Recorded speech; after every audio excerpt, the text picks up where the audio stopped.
This is Ayla Malik reporting from Islamabad. Does not make sense. Why would the United States want to have such kind of conspiracies against Pakistan? When a Pakistani American tried to blow up Times Square last month, people here in Pakistan held an entirely different view of the same event. People are going to be arguing that the Americans have staged this whole thing. It may be a planted matter against Pakistan. If Al-Qaeda or Taliban were involved in this entire situation, I think they wouldn't leave the car keys or any signs, any footprints in the car, and the car would have really gone up. In most of the world, these conspiracies are the stuff of fringe, but in Pakistan, they make for mainstream television. A lot of anti-Pakistan forces that would like to see Pakistan in the dock. Because they are against our nuclear assets. To force Pakistan military to move into North Waziristan, something the Americans have been desiring for quite some time. What's fueling this? What one sees is denial at practically every stage. Pervez Hoodboy is a liberal academic who's often cast as an American spy on television. Now what has happened is that Pakistan's failures are manifest, but they're being blamed onto the world outside. And who better to blame than the Americans?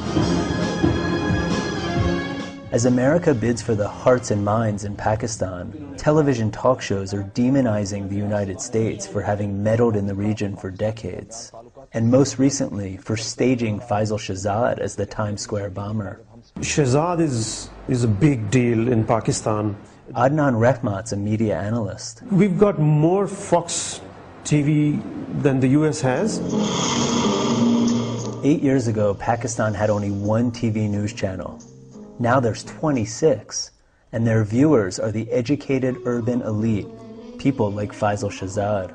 His financial condition was not very good. His financial situation wasn't very good, so it's not difficult to prey upon such an individual and trap him. And all of this could be an attempt to frame him.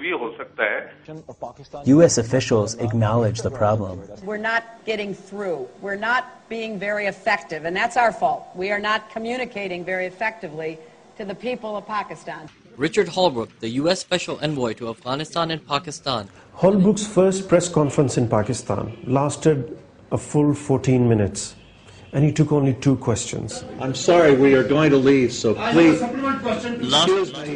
Well, then we'll leave now, if you don't want to let me make one last statement. It was bizarre. I can't believe the US doesn't understand, the importance of protocol. Holbrooke comes here, General Petraeus comes here, Mullen comes here, McChrystal comes here. They never talk to the media. With many questions left unanswered by the U.S. delegation. And the media is going to say, here's another American who's secretive. I would shudder to tell you some of the things that the journalists believe. They are not ready to believe that 9/11 was masterminded by Osama bin Laden.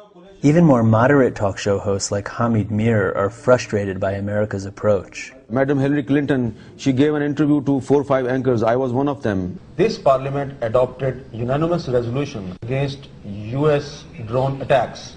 But the US drone attacks have increased a lot. You don't respect our parliament. We are in the middle of a war, number one, which colors everything. And we have to maintain democracy, which is essential.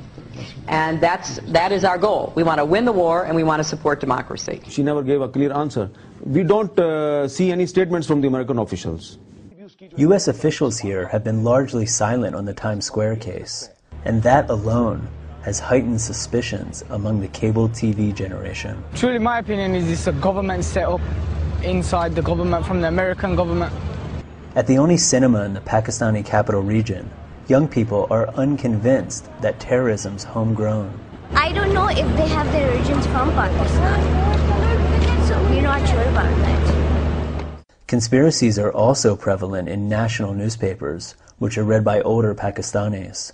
This paper ran a front-page story of a photoshopped image stating that New York subway is targeting Pakistanis. Highly mistaken, this American nation.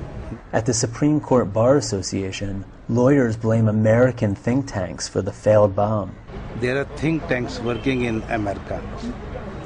They prepared some script. They caught the vehicle, just giving some smoke. It may be because of their radiator was maybe without water.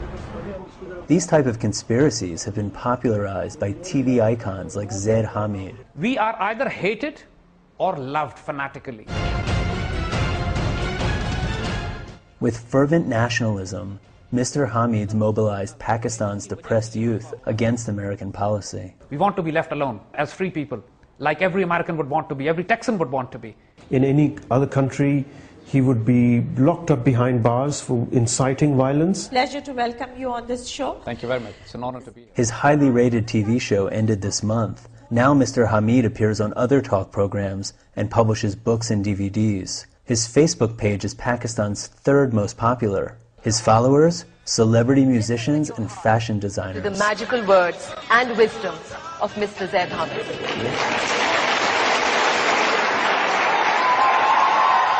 What does he think of the Times Square bomb? The first reaction was suspicion. Here we go again.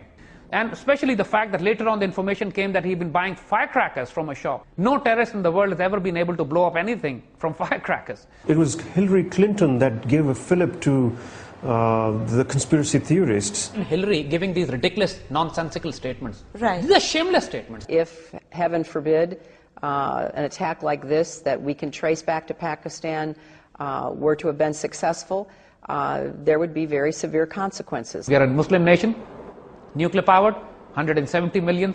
We are not Iraq, we are not Afghanistan. We are ruthless and we fight back. But we want to live with dignity. But when the time comes, we'll die with honor. That Americans should understand.